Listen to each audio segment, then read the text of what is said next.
in terms of following your passion, it can't be about money. If you want to make money, you're not going to be happy. You could make a lot of money, but if you're not going to work every day doing something that fills your soul, that's your passion, it's going to get old. If you follow your passion, the money will come, the success will come. So how you are crafting your stories in such a way that actually connecting with your target audience? You have any kind of formula for that? A lot of people Yes. feel like, oh, I have to be an expert. I couldn't teach anything, but there is many people who don't know half of what you know, and Yeah. you can help those people. So you don't need to be an expert. If you have any knowledge and you can share it, there will people that would be grateful to accept that knowledge. So how did you survive in the pandemic time? Because it's completely offline thing. People have to travel. People have to come visit the theaters.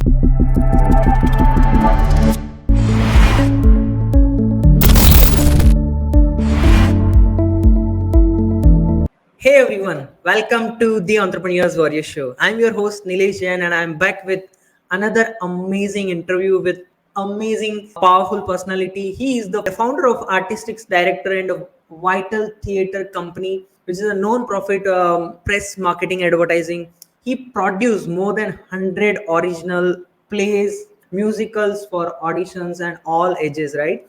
He has been leading the organization vision, strategies, and operation for over 25 years, and his knowledge, experience in theater is really powerful. So you are going to learn a lot from him. And without further ado, let's have Stephen on the stage. Hi, Stephen. Hello, thank you for having me. It's my pleasure, and I'm honored to host a podcast with you. I'm doing great. That was an impressive introduction. I'm flattered. I didn't think I've forgotten all the accomplishments I've had. So thank you for reminding me. My pleasure, and I'm excited to host podcast because the journey you have, the experience you have, the knowledge you have is really incredible. So superb. So can you share about your journey? Like how did you begin your backstory? What? So the people who have no idea about you, who is Stephen is, they have an idea about you, your backstory, your journey. Can you share with us? Yeah. How did you start? I've always been, always followed my passion, and my passion was theater and the arts. And I moved to New York from Pennsylvania a long time ago, uh, and got involved in film and television and theater. Then I got involved in press and marketing and advertising, and there was an opportunity to start a company. Well, I had always been in the business, and we found a space, started a company on 42nd Street on Theater Row. It was four passionate artists that came together, and the vision just kind of blossomed. We grew. We had great success. We moved to a larger space, and began touring, producing our shows in New York City, and touring all around the country. And then in addition, when you're coming up as a performer or an actor, there's, they call it your salad days. You always do other jobs. And I got involved in Broadway publicity. So I worked for who's now a very famous Broadway producer, who's kind of I've had several mentors, several people that have been involved in the business that I've learned from. And I was involved in a number of Broadway and off-Broadway shows as a publicist doing marketing and advertising. And then as we do, you kind of learn from the great ones, and then you move on and do it yourself. So we've done all of our own publicity, marketing, advertising within the company, in addition to creating amazing original musicals over the years. So it's been quite a journey. That's incredible, man.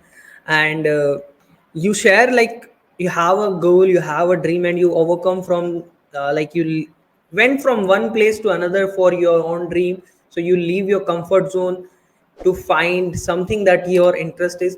But you share like you have an interest to be being into theater, to being into artistical things. How did this interest develop? Is it happened from your childhood, or you have some activities in your school days where you did this kind of things? How did this passion born in you? I don't know. My parents are both school teachers. They were teachers, and we were raised by, teachers didn't make a lot of money back then. We were seven of us in the family. So I Yeah. don't think I realized how little we lived on until I became an adult and saw how they made it work. But I don't know. I remember I was in a play as a 5 or 6 year old, and I had a line and everybody laughed, and I wasn't quite sure why they laughed, but I liked the idea of being laughed, being on stage and being the center of attention. But I was never, that was never a big priority. And then I don't know. I remember asking. I played the guitar, so we were musical. My sister's in film production, and she works in Pittsburgh. She's a big. She's a works in film producing. If anybody comes to Pittsburgh, she's probably involved in setting it up. She's done TV and film. And then my brother was a radio DJ, so there's a creative thing in there somewhere. We all got into a bit of creativity, and then I remember asking my mother to take me to the local community theater. I wanted to get involved, and I'm not sure it was. I don't know if it was performing. I'm not sure what. Usually Laurence Olivier is a famous actor. One of the greatest. If you Okay, don't know yeah. him, research him. Who's got some great stories. And one of the Hmm. stories he says is like they said, Larry, you're on stage. You do this work. You're so great. You've had success in film and television. What's it about? He goes, because when I'm on stage, it's all about me, me, me. But that wasn't the case with me. It was just something I enjoyed telling stories. And also in theater, like anything, you create a community. A group of people come together to, Yes. to share a passion for something. And I think that's what really I enjoyed. And then you know what it was in high school? I had to give no, junior high, I had to give a speech, and I was so nervous. My mouth dried up. I felt like my lips were stuck to my teeth by the end. It was in front of my eighth grade class, and I was mortified. And I said, I'll never feel that way again. And so I found the speech teacher, and I said, I have to take a speech class. So she took a speech class, and she saw a young, not unattractive man. She goes, you should be in our play. So she takes me to the room where they were doing the play after school, and I was like, oh, this is kind of fun. So I just really enjoyed it. Again, I got into that sense where there was a community of people that I didn't know. I connected with people. And then I just in college also, I always did plays. I did every play. I did some student films, but never thought about making a career. I'd studied political science. I'd studied psychology. I'd studied a number of different, 300 and 400 level classes because I never thought, oh, I Wow. can't make a career out of theater. But I finally had to choose a major, so I chose uh, my degree. And then when I graduated, I packed a bag, and I think I had $125 in my pocket and a bag on my shoulder, and I took the bus to New York City and never looked back. So, and here I am Beautiful. all these years later. So it's just, and again, it's you're following your passion. If it's something you're passionate about, you find a way. So, That's very true. That's very true. Like when you are sharing about when you follow your passion, I figure out like okay, doing podcast, connecting with people is something I am passionate about. Even after reading the book .com Secret, I found like this is something I can do and follow the rest of my. Previously, I have a dream to be actor, to be a singer. I didn't share it with the oh, so many. you have artistic intentions too. Yeah, I have I a love dream it. like even like we have in our country we have one big platform. So I visit there and I give audition in that one platform for the very first time. I take imperfect action. So this is something like being on mic, uh, giving some kind of thing. So this is something I found that yeah, I have this one thing in me. So we have a lot of relatability. So Super. Thanks for. do you still sing? Yeah, I do, but I don't perform it anywhere. I just do it for my like what I can say self love for myself But to. that's a great skill. You can do that for your whole life. You're not like Yeah, an athlete or a dancer. You never have to retire. You can always sing. That's beautiful. definitely, definitely. Thank you for this one thing. So like you are doing your shows from and plays from a very long time. So if you can see how many number of shows you have completed and what is the biggest learning you have from performing in front of audience, publish giving your shows, what is the biggest learning you have and how many shows you have completed till now? I've lost count. Like you said, Yeah. hundreds. We create original musicals. We always are. The goal of our company was not. A lot of theater companies they'll remount other shows, like the Broadway shows, then come to the regions, and all the regional theaters do them. But we created original shows. We'd get a book writer, a composer, a lyricist, and we would create an original musical. And we had great success with that. And I mean, we did do some published plays early on. We did one act operas, we did comedies, we did dramas, but we kind of gravitated towards the musicals. And I think the thing about success, two things about the success and what I learned. One is Yeah. niching down. We used to do adult theater, we did drag cabaret, we did comedies, we did dramas, and we also did family theater. And about 15 years ago, one of our family shows for children blew up. It became huge. And all of a Yeah. sudden, our Wow. business became family theater. And we were making so much money from that. I had to make the decision, like, we can't keep doing, we were compromising our family theater to do the other work. So about maybe 50, no, maybe even longer, maybe 20 years ago, we pivoted and became a family theater, specifically um, professional adult actors performing for children and their families, and it's been hugely successful. And I think the second thing is brand. What has been helped us be most successful is choosing a brand that has awareness. Because as a theater company, we don't have the resources that a film company does or a television studio to spend hundreds of millions of dollars to market. So we would pick popular books that were already published, that already had a recognition, and fortunately we made very, very good musical theater productions out of them, and they were just been hugely successful. So that's kind of where we took off. I just remember, just seeing when they talk about the hockey puck. It just went up, and I was like, wow, how did that happen? And I think it was niching down and really identifying that, they talk about this in marketing too. Is like, I think I know what a product I want. Like, my thing was kitchen sink drama. I was like, Stanley Kowalski or Streetcar, those kind of Yeah. super, those kind of dramas. That's okay. People want that, but you have to pick a product that people want if you're going to sell it or market it. And people wanted that. And who knew? People came out of the woodwork. To this day, we will take our family shows to theaters, 1,500, 1,800 theaters across the country, Wow. performing arts centers. Amazing. And I'll get a call on Monday morning, and the artist, the producer who presented it will say, Steve, I've never seen these people in my audience. And I'm like, I know, because they have kids and they're busy with their kids and their families, and they're looking for specific things to do. So I think the industry is catching on that, there's a huge market to provide quality, family entertainment for things that the whole family can do together. So. Interesting and very much uh, insight you are just shared. You talk like niching down is very much important, and that's very important in every aspect of business, even if it's your theater business, marketing business, sales, wherever you go. Like, you have to figure out what kind of niche you want to work. And when you have a clarity with your niche, you can rock it in that niche. Like, that's really interesting. And you mentioned like you done hundreds of original plays, musicals. And when it comes to like nowadays, everybody's like copying the stuff. Like, they are just seeing something from somewhere and they just add their own flavors and publishing it in their own flavors, right?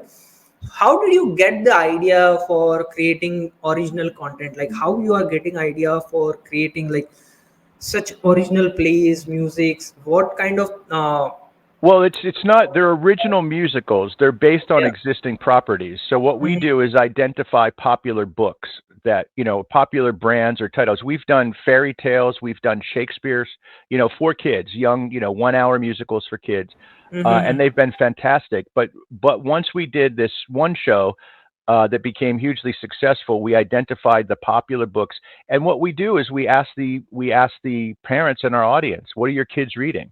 Because the kids read some, they have picture books, and then they have chapter books, and we'll find something, and then you find that it just becomes like a phenomenon. Now, we found some very popular books that we just couldn't get excited about, because the next part of the process is we take the properties that we identify that we think would be good, and we offer it to our artists. We have a group of creatives, book writers, lyricists, composers, who have worked with us again and again, and we'll say, hey, what do you think about this? What do you think about that?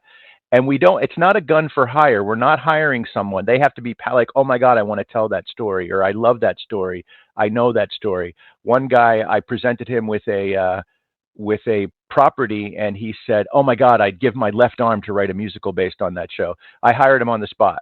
Clearly it was a passion of his. So I think the artists are the ones that then come up and they take that original story, and you have a structure in the book, but sometimes you need to embellish. You need to have a beginning, a middle, and an end. You have an arc. And the theater is not unlike marketing. It's not unlike, you have to tell a story. You have to have a hook. What's the hook? Is what's the brand? Do you recognize Grant Cardone? Do you recognize Hormozy? Do you recognize some of these people? And then you build trust. We have great trust. People don't come to see our shows just because of the title. Many people do, but a lot of people will say, I don't care what the title is. I know if it's a Vital Theater show, it's going to be good. And then, you just have to tell a good story, and hopefully, people will connect with that. And fortunately, most of the times they do.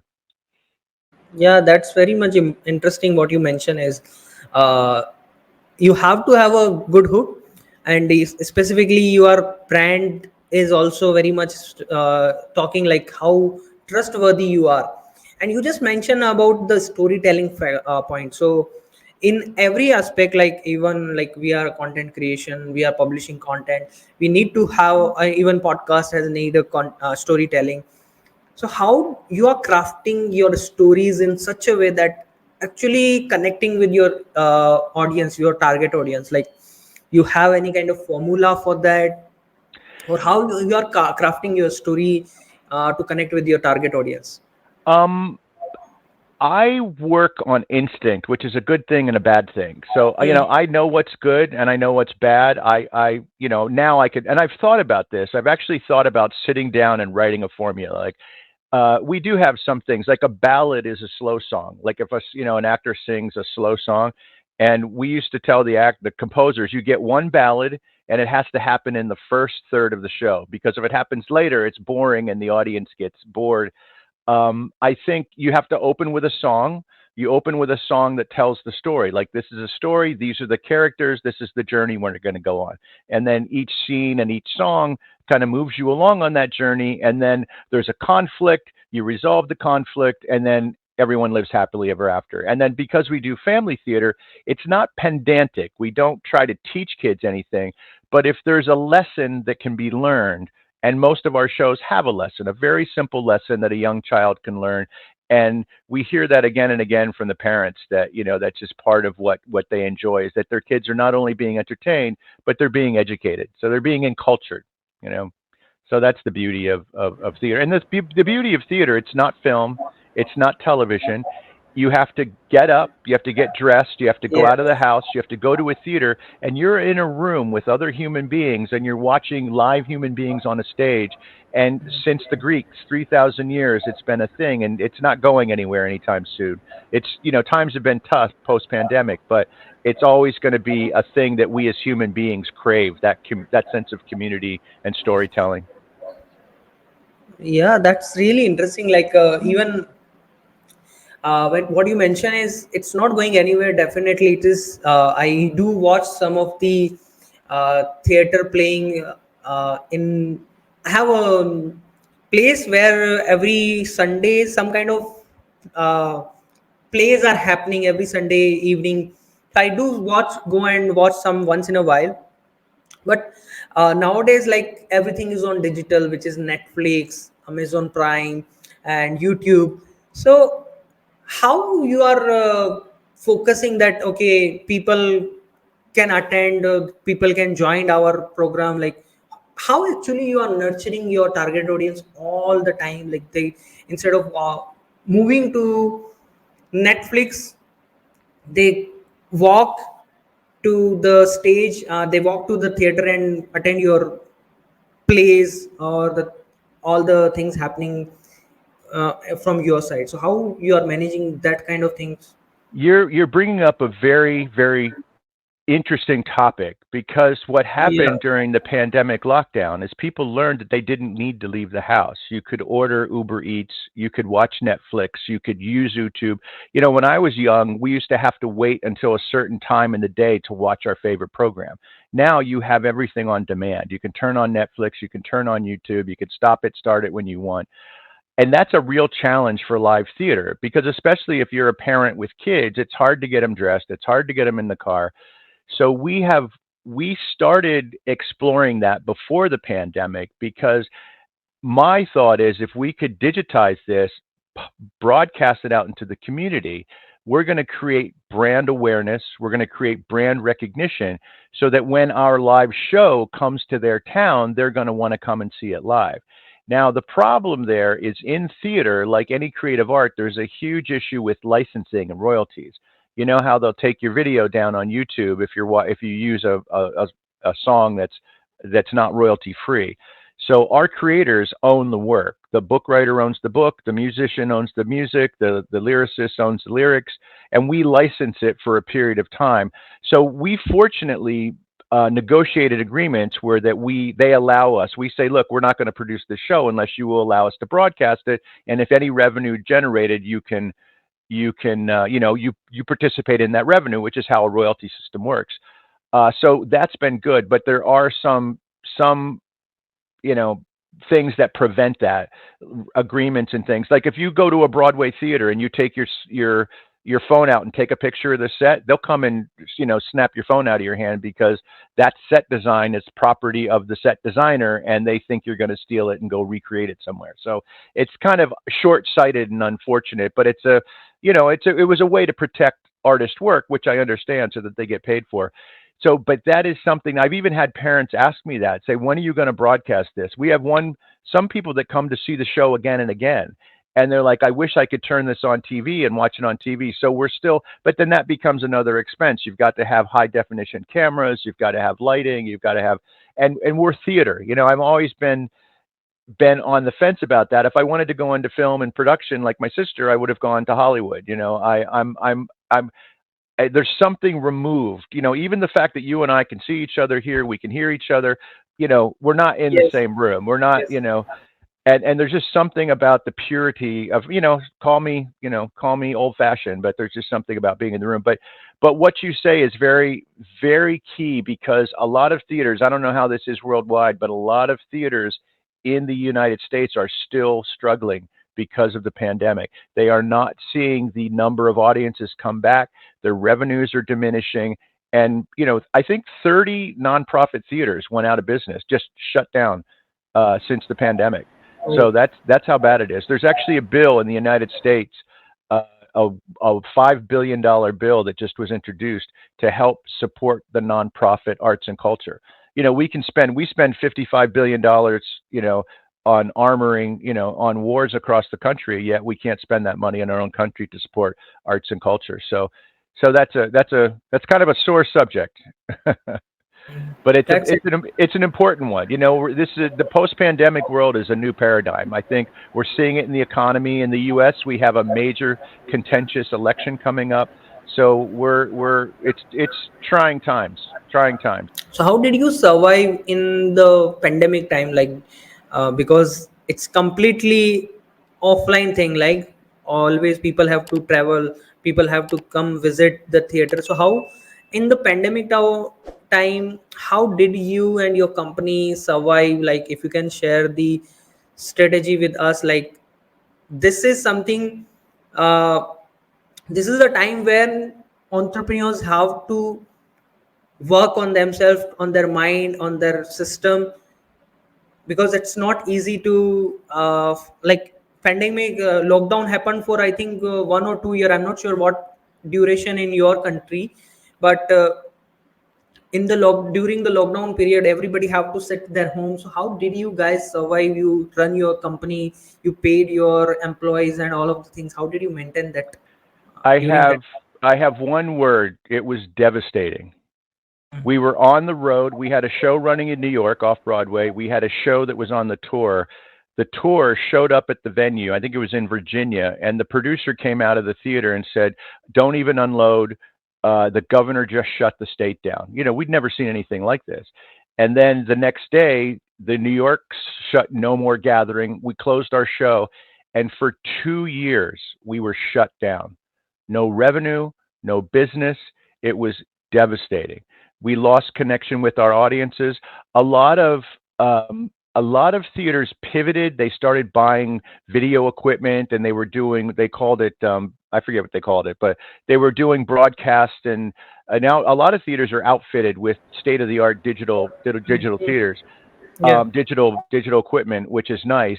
But they were trying to broadcast it just to stay in touch. No, I don't know that people were actually making money doing that, but they were at least staying connected with our audience. But we weren't in a position to do that. And also, as in New York, a lot of people, a staff didn't want to stay in New York, so they left. The business was shut down. They just left and went home because they didn't want to quarantine in their New York City apartments. So it was just kind of devastating. Our revenue was cut off, overnight. Our staff diminished, and it was for 2 years. We finally came back, and it's been 2 years recovering, and it's been a very, very painful recovery, a very painful recovery. So, I think other folks have navigated the pandemic better, but we really took a hit. So. Yeah, that's actually a very hard time for a lot of people, specifically people who is in offline business have faced like my father himself have a offline business, so I understand how big it was. So yeah. Yeah, I mean, if you were a gym, if you were a restaurant, if you were any Mm, place that people had to gather, it was just. But the other issue is that there were circumstances that kept people away from the theater longer. Uh, in New York, they built these bubbles outside. They built these huts on the street where you could go and eat at the restaurant outside, but you couldn't go inside. That didn't exist in theaters. And then once we came back, you had to have a vaccination card. You had to have a vaccine. If you didn't have the vaccine, you had to be tested. So it was almost like a military state. It was kind of scary how that happened. And I think the thing that I've realized that if you have a major if you have a major accident, or if you have some kind of event, you lose a family member, that's a traumatic event. The pandemic was a traumatic event for the world, and I think we're still suffering from that trauma. And I still think we're seeing it in the economy. We're seeing it in we're seeing it college kids. There were kids that didn't even. I know somebody who finished a graduate degree and never stepped foot in a classroom. There were kids that lost 2 years of their college, which is a seminal time for your development. So I still think we're going to continue to see the consequences of what this pandemic shutdown caused, wreaked havoc on the world. So it's yeah. a bigger thing that I think and I don't think we've processed it. I think if you talk to people that are really studying this, it's just like, oh, it's over, let's go back to work. Well, it's not. It's different. We've got a woke world. We've got all kinds of, here in the U.S. there's a lot of movements going on, and then just the economy. The economy's totally, and I don't know how you're seeing it over there, but I think this is. And then look at the conflict in the world. You've got the Middle East. You've got the Ukraine. It's just there's conflict everywhere, and it's kind of frightening. Yeah, so true, so true. That's a very hard time, and the people who just keep going on survive. They all know like how hard it was. Yeah, So yeah, thank you for dropping the light on this one point. That yeah. definitely.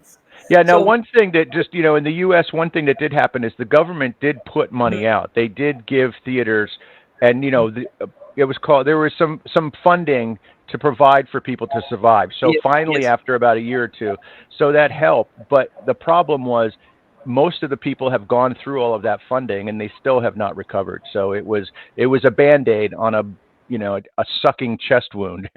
And I think people are still trying to figure out, the way through. So yes. challenging times, but you know, quitters never win and winners never quit. So you just keep moving forward, one step at a That's time.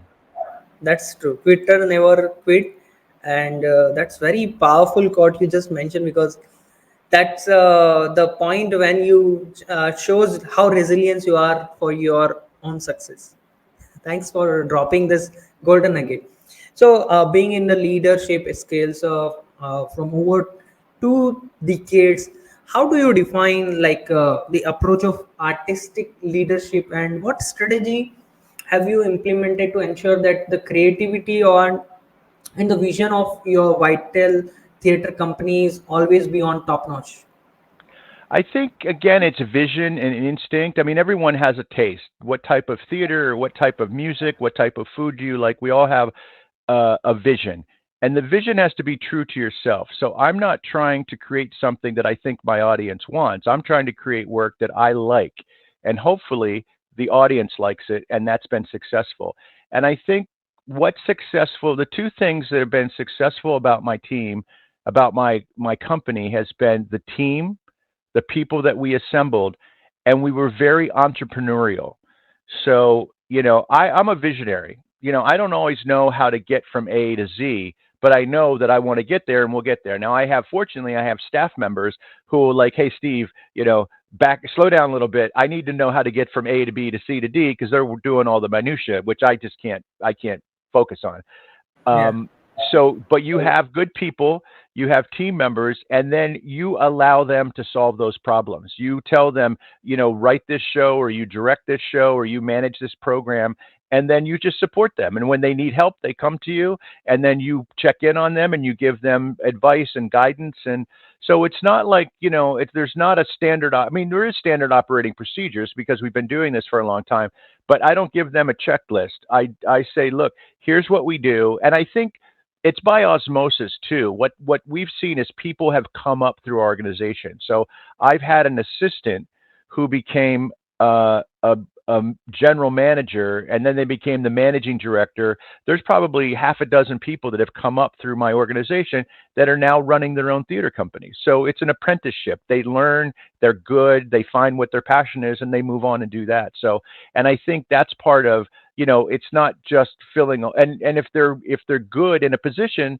and they're better for something else, we'll move them into another role. That happens all the time. And I think that's the beauty of the arts and the theater, is that if you're good, you work hard. We work with interns. We work with high school interns from the Bronx.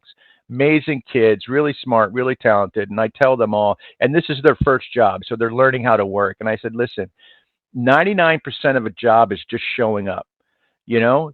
Show up on time when you're supposed to be there. And there's a saying we have in theater: a good actor is never on time. They're always early.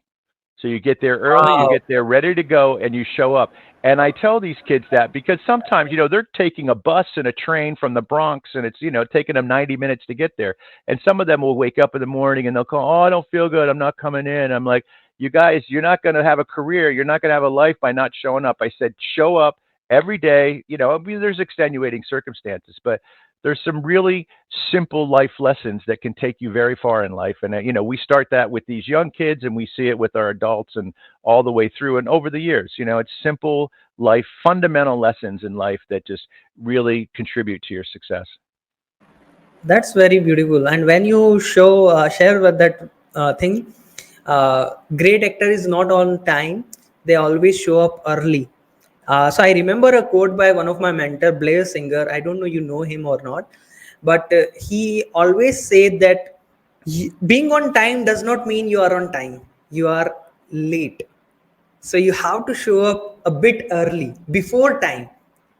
So this is a very powerful quote I learned from my mentor Blair Singer, and you also remind me that this is how you can grow, and showing up in whatever things you are doing is the way to achieve the success. Like showing up on podcast, showing up on your consistent plays every Sunday, every weekend, you are completing your job.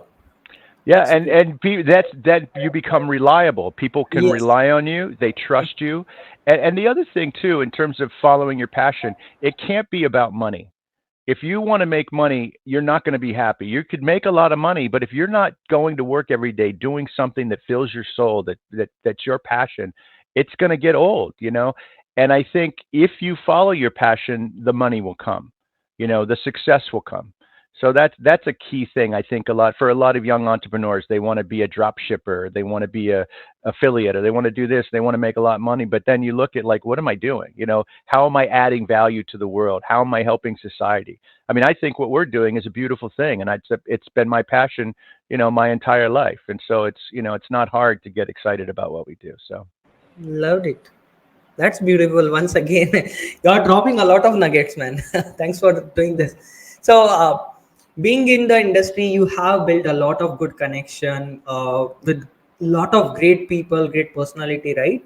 So, how building this connection has helped you in your growth in your Vital Theaters company, and how actually you started building relationship with all the great people that actually help you to grow your business, your theater business.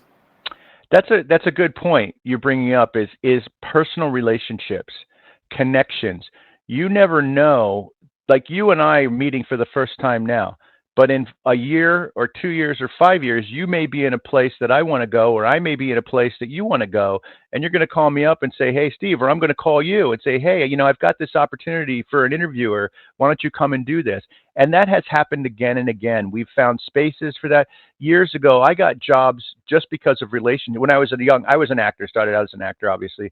And there were several times where I got called by colleagues. When you get a job for an actor, you have to go to an audition and they come, have to call back and then they select you and then you get the job. There were several times where people just picked up the phone and said, "Hey, Steve, I'm doing the show. I got a part to be good for you. Come on in and do it." We've moved theaters. We found a beautiful theater off Broadway. Someone called us and said, "Hey, there's a theater company," a relationship that we had over time said, "Hey, there's a theater company that's looking, they have this space. You should go look at it." And I was like, jumped at the chance and we ended up taking it. It was a huge move for us. So I think, and also just in hiring, the longer you're in, and I tell this people, they call, I don't know if this is a phrase for you, but they call 6 degrees of separation. It's like Okay. everybody in the world is connected 6 degrees. In theater, it's 2 degrees of separation. And the longer you're in this business, the smaller that world gets. So I may not know you, but I know someone who knows you. So when your resume comes across my desk Definitely. or someone brings that up, I'm going to look at that list and I'm like, "Oh, I know so and so." I'm going to call them and say, "Hey, this guy's looking for a job. What do you think?" Or on the other hand, I'll call my colleagues and say, "Hey, I had an actor drop out. They got a movie, they got a film. I need a replacement. Who do you got?" They'll say, "You know what? This guy will be great." Sight unseen, I'll offer him the job. And I don't think that's ever not worked out. So relationships, and also being, we talk about being physically in the same place. In my business, I also tour around the country to sell our shows. They're called conferences. Everybody does a conference, but we do Yes, a yes. conference where buyers and sellers come together to buy and sell theater in these venues across the country, actually around the world, some of them. And for a while during the pandemic, we did it virtually through Zoom. And it was just awful. There was no connection. There was like people, you would have a booth and you didn't know who stopped at your booth. And and when you're there in person, you rub elbows in the elevator, you rub elbows in the restaurant, you rub elbows at the bar, and everyone has a badge. And you look at the badge and you're like, "Oh, I know you. Hey, I'm Steve from Vital. I wanted to say hi." And that personal connection, and it's the same thing. You're not selling a product, you're selling yourself. People want to buy something from people they know, like, and trust. Yes. And when you have that personal connection and you know them, you know their work, you trust them, and you like them, you don't have to think about it. You don't have to do there's no objections. It's like, "Hey, this person said they were good. I'm gonna go with that." So I just can't, and don't burn your bridges. People burn, if ever there's a situation, say, "You know what? I really appreciate the opportunity, but I think, we need to take a break or move on," because, you never know when that's going to, and it's inevitable. We're passionate, we're emotional people. Sometimes you can't help yourself, but for whatever it is, especially in the creative arts where there's a lot of ego and a lot of insecurity and a lot of, we see more drama off stage sometimes than on stage. But I think, maintain those relationships, because while it may not be a good situation now, down the line it may be a good situation, or there may be an opportunity that had you burn that bridge, you're just eliminating that possibility for you. So that's a really key thing. It's just be a good person and connect with people, and associate with the people you like, and ideally the people that are above you. Try to move into those circles where you can learn more from the people, and then add value when you're there. How can you add value to what they're doing? So That's very powerful and interesting point you mentioned, and specifically when you are talking about, okay, let me find that this person know this person. So it's a also example of that I also use in my podcast as well. Like, okay, this is my friend, and okay, my friend is also know this friend of mine, so let me try to connect with this friend of mine. So a friend is helping me to connecting with his friend. So this is a good example that you mentioned. And when you are talking about don't burn your bridges, so specifically in your industry, most of the people are trying to bullying each other, criticizing each other's, right? So how you are maintaining this kind of aura inside your own company, that everybody is supportive to each other, helping to each other, how you're managing this kind of aura? Do you have any value system for all the people, or how you are doing that? No, it's not easy. Some people might do it better. I have to say that I don't suffer fools gladly. Hmm. That's one of my, core beliefs is like I'm very passionate about what I do. I work very hard. I work Yes. tirelessly. I've climbed mountains, nothing's going to stop me from reaching that summit. Yeah. And when I encounter people that are just there for a job, or they're just showing up, or they don't care, like I just will say, listen, you need to step up or you need to step out, because I can't, I can't put up with that. So, and especially as you say in theater, it's full of ego, it's full of insecurity, and you run into that a lot. And some people could navigate that better, but I just think that, like, we just recently had a situation where we had to let someone go, and they just weren't there. It was the same thing where they just kind of were not phoning it in. They weren't doing a great job, and we were just, and this, it's hard. The first time I had to do that, it's very painful. It's a traumatic thing to lose a job. But we just said, listen, and they kind of knew, because there were some itch situations, and we just said, you were, no excuses, nothing. We're going to have to replace you. We're moving on. And we decided to make another choice, and that's it, clean and dried. And they may call me later and ask for a reference or something, and I'll say, and that's the other thing too, is references. Like with these interns and things, I get called all the time, like, hey Steve, so and so worked, I saw they, on your resume, and I will say, hire them tomorrow. You don't even have to ask me. Like, that's what I was. Would you hire them again? Absolutely, they were amazing.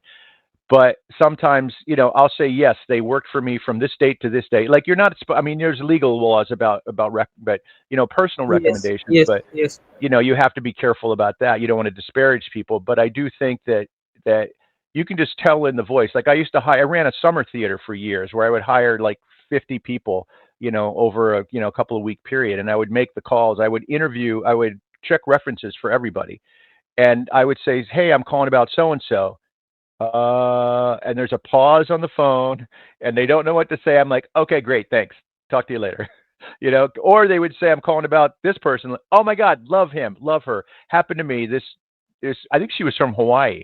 I called someone, three references, called them all. Amazing, fireball, incredible, hire her. Third one, I wasn't even call the third one, but I called the third one, and great.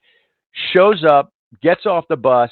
We were cleaning tables in this old barn, summer stock theater. She grabs a bucket and a rag and starts wiping down tables, and never stopped moving the whole time. So, your reputation precedes you. Keep that in mind. How you perform for other people it's gonna show up in another room before you get there. So. That's another powerful golden nugget, or I can say a mic drop thing you just shared with us. And that's very much important to keep in mind, like how you keep your reputation at every people, because uh, it takes time to become to get a lot of support from people, or even instead of using the word support, but if it take a lot of time to get positive kind of review from people, but it is very fast that people are going to talk negative about you. Something wrong happened and everybody is like, you are this kind of person. Your negativity is like very fast. Yeah, you can't buy your reputation. You earn your That's, reputation, and yes. and it goes with you, and it can take you all the way. But you can repair your reputation, but I think you Yes. need to be very cautious of that, because people talk. That's how we learn about people. We get to know people, and I love nothing better than having to pay it forward. Like, say, I'll even make phone calls. Like, you got to hire this kid, or we had a high school student who was in high school. She was working with our theater company, and that summer, she was hired by a professional theater company to go to the Edinburgh Fringe Festival as their professional stage manager. So, those are the kind. We've had another student who was with us from the ninth grade. We started a high school in Brooklyn, the Brooklyn Theater Arts High School, and he started with us in ninth, 10th, 11th. He was an intern with the company, and then he started interning with our office, and we offered him a job, and he became one of our staff members. So, when you see that trajectory, like those people that are just really, good, achievers that achieve that success, there's nothing, nothing more satisfying in the work that we do, the providing those opportunities for people to do that. And my colleagues who are now running their own theater companies, or they're running theaters, or they're doing great things in theater. Some of our artists have gone on. They directed on Broadway. They've been in Broadway shows. They're in film and television. So, it's an ecosystem from the theater, from off Broadway to theater, film, television. So it's a Loved whole it. path. Yeah. That's a journey that everybody have to follow, and like the suppose people wants to go on Hollywood, they have to start with the theater. Is it right?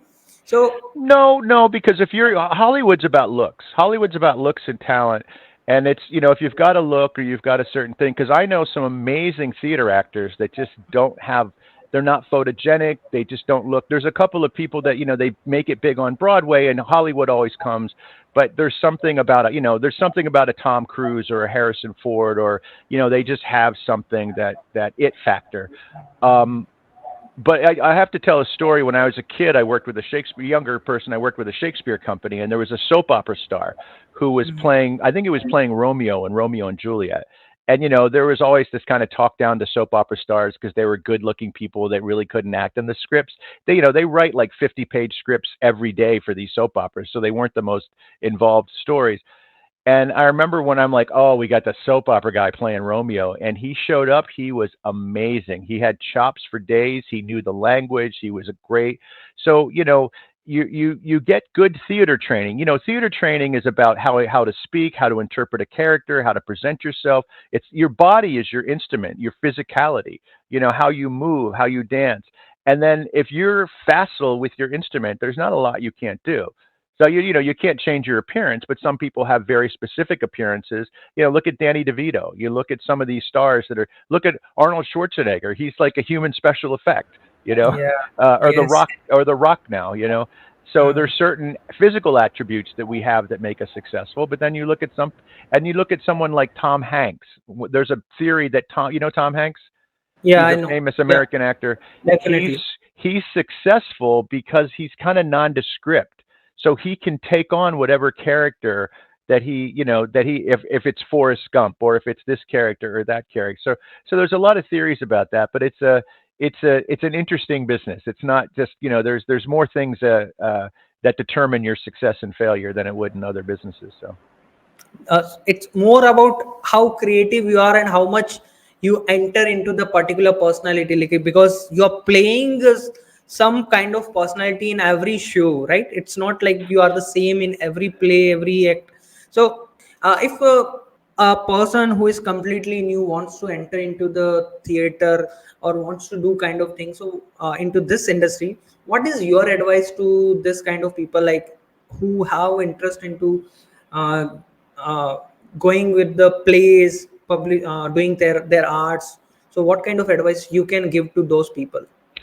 Um, Take a class, find a teacher to continue, because your body's your instrument.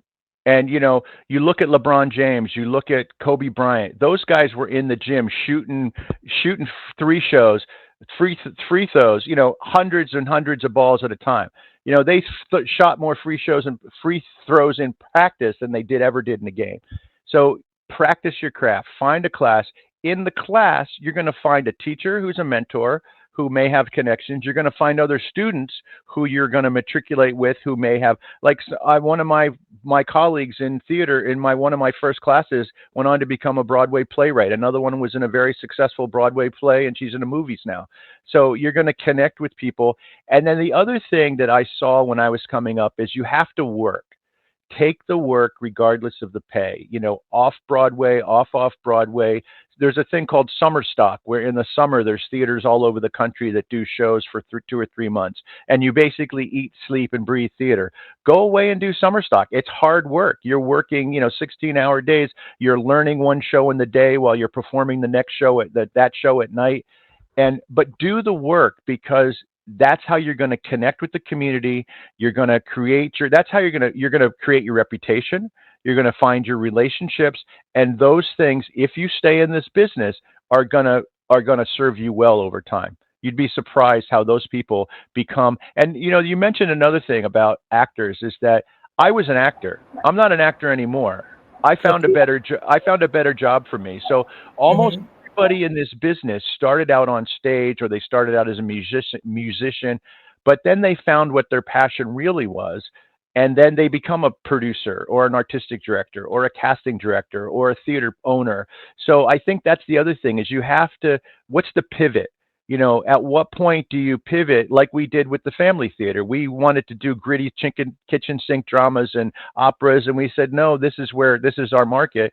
So in your career, where do you pivot? Where do you become maybe you become a television broadcaster next, or maybe you become a voiceover artist, or what's the pivot that's going to serve you, generate revenue so you can earn a living, but something that you're passionate about doing. So That's very much interesting.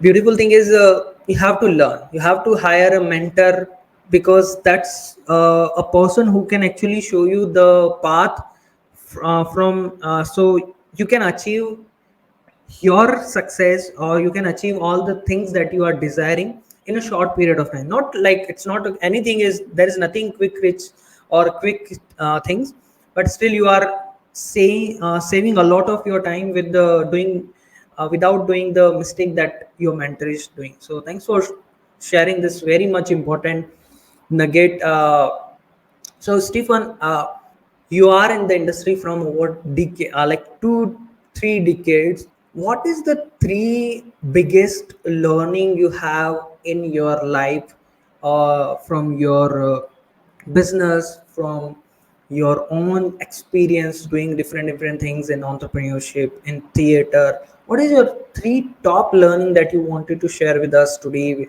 so that can help all the listeners to go from step one to next step?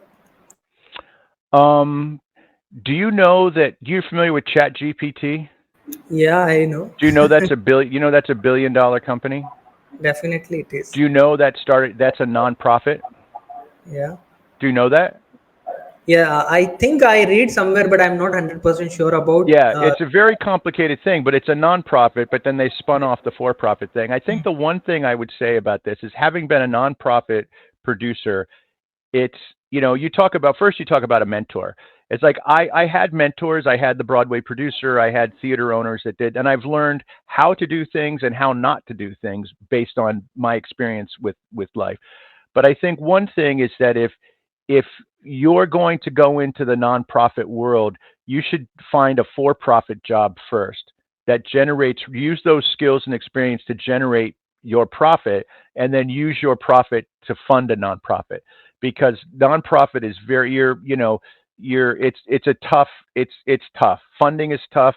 As there used to be fewer theaters, now there's more theaters vying for more money. There's now there's less audiences because people just aren't going to the theater as often as they are, and there's still many theaters out there. So I think one is where is your revenue going to come from, whether you can earn it or whether you have funding for that, whether like a startup, like Russell Brunson bootstrapped his company. We bootstrapped our company. We didn't take any money. We raised over $2 million a year, and that was from nothing. Yeah, I think our first check was $2,000 to rent our first space. So I think the things are, I guess I have to say, is follow your passion and niche. Find the niche that you find most successful. Find what your audience want. Whether you're a marketing, you're a coach, you're a theater producer, whatever. Find out what it is that your audience wants and give them the best. How do you differentiate yourself?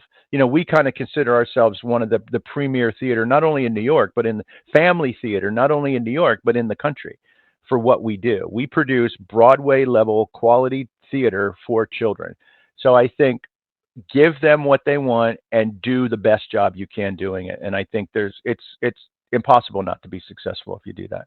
Thanks for dropping this powerful advice, because uh, it's very much important for each and everyone. Thank you for sharing. So where do people can find Stephen more about you? Because talking with you, I feel like there's a lot to do, a lot to have. You have a lot to share with us, but time has its own limit. But I feel like I would love to invite you one more time on the podcast, but if people wants to connect with you, learn more about you, where they can find you? Well, I think the easiest is my website, Vital Theater, VITAL Theater with an RE, THEATRE.org, vitaltheater.org. That lists everything. I have a profile on LinkedIn. I'm on TikTok. I'm on Twitter. I'm on, not as much on social media, but that's, you can learn about me. And one of the things, you mentioned is I was a bootstrap guy. I had mentors, but I learned, I went to college, but I also went to the School of Hard Knocks. I learned how to do it by doing it. And I think now at this point in my career, what I am starting to do is I want to give back. I want to find those people that want to take that same journey, but how can I help them avoid those pitfalls? How can I help them make those 2 or 3 steps forward without having to go down that wrong path that I did because I thought, oh, that would be a good idea, or that would be a good idea. Because that's what I love. My parents are teachers. I love teaching. I love, I used to teach classes to the kids on marketing and advertising in our high school. And there was something about being in front of them and captivating an audience. And I just think, and I love helping people and seeing them, succeed and move forward. So I think that's one of the things that we're really looking at now in this post-pandemic world, is how we can really add value, continue to add value. So Adding value is very much important. And I have this one thing in my notepad. Let me read this. I don't know if you have heard it or not. Every day you delay and waste your time, there is somebody who is deprived of your knowledge. So you have a knowledge, and that knowledge is actually making impact in somebody's life. And you mentioned Russell Brunson quite a time. So he have in whole his book, he have this one thing is, if you have a knowledge, and if you can share it with the people who is just one step, it's kind of a, you can share your knowledge to the people who is just one step behind you or something like that. So that's where you are making huge impact. It's not like you have to know each and everything and you need to share it with everybody. Whatever knowledge you have, share it with the people who don't have that knowledge, and that's how you are making huge impact. I think that's a mindset issue. A lot of people Yes. feel like, oh, I have to be an expert. I couldn't teach anything. But like you said, there is many people who don't know half of what you know, and Yeah. you can help those people. So you don't need to be an expert. If you have any knowledge and you can share it, there will people that would be grateful to accept that knowledge. So that's a great point. Awesome. And Thank you so you're much. doing that with your podcast. You're bringing all these great guests on and really sharing some amazing knowledge. So congratulations to you on all the great work you're doing. Thank you so much. Really appreciate you. Super. Thank you so much, Stephen, once again for being on the Entrepreneurs Warrior Show. It's really amazing to host podcast with you, and a lot of learnings happened while during this podcast. So thanks for once again for being on the show and sharing your knowledge and experience with us. Till then, Nilesh signing off from the Entrepreneurs Warrior Show, and I would love to ask all of you, all the audience, show your love to Stephen and share what is the one action step you are going to take from this episode. Till then, have a great day. Thank you so much.